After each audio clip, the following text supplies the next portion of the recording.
Karthigai Deepam fans எல்லாருக்குமே வணக்கங்க. இந்த வீடியோவில் நம்ம இன்றைக்கி பார்க்க போகிற குட்டி ரிவ்யூ என்ன அப்படின்னு நீங்கள் தெரிஞ்சுக்கிறதுக்கு முன்னாடி நம்ம சேனலை மறக்காமல் சப்ஸ்கிரைப் பண்ணிவிடுங்க. பக்கத்தில் பெல் ஐக்கான் வந்துடும், அதையும் ப்ரெஸ் பண்ணிவிடுங்க. வாங்க வீடியோக்குள்ளார போகலாம்.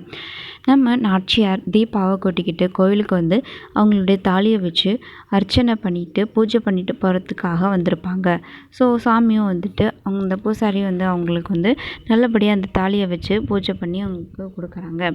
இன்னொரு பக்கம் பார்த்திங்கன்னா நம்ம ரம்யா வந்துட்டு அவங்க ஆல்ரெடி பார்த்திங்கன்னா அந்த போலி சாமியார் வேஷம் போட்டு அந்த ஒரு பிளேஸை வாங்கி அந்த இடத்துல வந்து அந்த போலி சாமியார் வச்சு ஏமாற்றிருப்பாங்க இல்லையா மக்கள் எல்லாம். ஸோ அந்த இடத்துடைய ஓனர் பார்த்திங்கன்னா ரம்யாவுக்கு வந்து கால் பண்ணி பேசுகிறாங்க. அப்போது நம்ம ரம்யா வந்துட்டு நீ வந்து எதுக்கும் கவலைப்படாத, ஆனால் வந்துட்டு என்னுடைய பேருக்கு பின்னாடி ஒரு பேர் சேர்த்துருப்பேன், இந்த பேரை மட்டும் நீ யூஸ் பண்ணால் போதும், கண்டிப்பாக என்ன யாராலையும் கண்டுபிடிக்க முடியாது அப்படின்னு சொல்லியிருப்பாங்க. எதுக்கும் நீ கவலைப்படாத அப்படின்ற அளவுக்கு ரம்யா வந்து அப்படியே பேசிக்கிட்டு இருக்காங்க. இதை மைதிலி வந்து ஒட்டி கேட்டுறாங்க. அப்போது வந்து மைதிலி ஒட்டி கேட்டு நம்ம ரம்யா என்ன பண்ணுறாங்கன்னா, இங்கே பாரு என்ன இது வேலை, நான் பேசிக்கிட்டு இருக்கிறத ஒட்டி கேட்குறியா அப்படின்னு சொல்லி கேட்குறாங்க.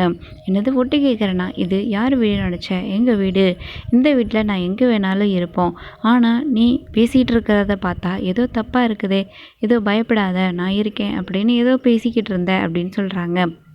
ஆமாம் நான் பேசிகிட்டு தான் இருந்தேன் அப்படின்னு சொல்கிறாங்க. இங்கே பாரு நீ உன்னோட ஒவ்வொரு நடவடிக்கையும் நான் வந்து பார்த்துட்டு தான் இருக்கேன், ஆனால் நீ எல்லா இடத்துலையுமே வந்து நீ நடந்துக்கிற ஒவ்வொரு விஷயங்களையுமே எங்களுக்கு தப்பாக தான் படுது அப்படின்னு சொல்லிட்டு இருக்காங்க. அது மட்டும் இல்லாமல் நம்ம நாச்சியாருடைய அதாவது இந்த குடும்பத்துக்கு நீ ஏதோ ஒரு பிரச்சனை உண்டு பண்ண இருக்க அப்படின்னு சொல்லி மைதிலிக்கு வந்து நல்லபடியாக கன்ஃபார்மாக தெரிய வருது. ஆனால் நம்ம மைதிலி வந்துட்டு நோஸ் கட் பண்ணுறாங்க ரம்யாவை.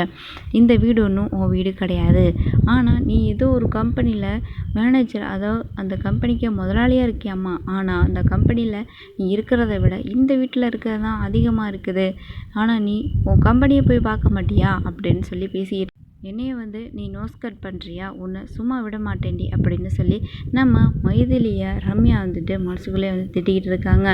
இன்னொரு பக்கம் பார்த்திங்கன்னா தீபாவுக்கும் கார்த்திக்கும் வந்துட்டு மறுத்தாலி பிரித்து கோக்குற அந்த ஒரு ஃபங்க்ஷன், அதாவது தீபா அபிராமிக்காக தாலியை கழட்டி வச்சு இந்த மாதிரி பரிகாரம்லாம் அவங்க வந்து வேண்டுதல்லாம் வச்சுருப்பாங்க இல்லையா. ஸோ அந்த தாலி மறுபடியும் தீபா கழுத்தில் ஏறணும் அப்படின்னு சொல்லி ஒரு ஜோசியர்கிட்ட போயிட்டு அந்த ஜாதகத்தெல்லாம் கொடுத்து பார்க்குறாங்க. ஸோ அப்போது இந்த தாலி மறுபடியும் அவங்க கழுத்தில் ஏறாமல் இருக்கிறது தான் நல்லது, அதை ஓயாமல் பார்த்திங்கன்னா போட்டு பார்க்குறாங்க சோழியை. அப்போது இந்த தாலி அவங்க கழுத்தில் ஏறாமல் இருக்கிறது தான் நல்லது, மறுபடியும் எதுக்காக வந்து இந்த தாலியை கழட்டினாங்களோ அதுக்கான பலன் இல்லாமல் போயிடும் அப்படின்னு சொல்லி அந்த ஒரு ஜோசியர் வந்து சொல்கிறாங்க.